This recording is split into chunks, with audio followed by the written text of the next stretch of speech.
یہ سن کر بے ہوش ہو کر گر گئے۔ کون؟ حضرت بہلول ولی اللہ تھے، گزر رہے تھے۔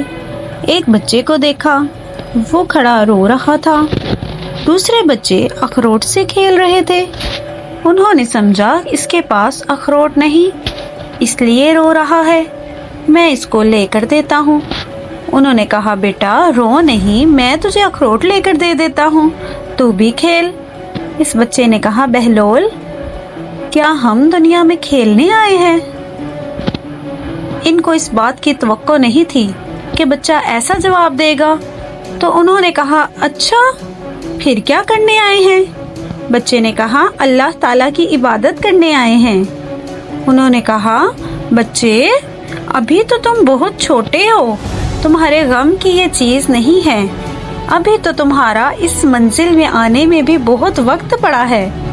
تو اس نے کہا ارے بہلول مجھے دھوکہ نہ دے، میں نے اپنی ماں کو دیکھا ہے، وہ صبح جب آگ جلاتی ہے تو پہلے چھوٹی لکڑیوں سے جلاتی ہے اور پھر بعد میں بڑی لکڑیاں رکھتی ہے، اس لیے مجھے ڈر ہے کہیں دوزخ مجھ سے نہ جلائی جائے اور میرے اوپر بڑوں کو نہ ڈالا جائے۔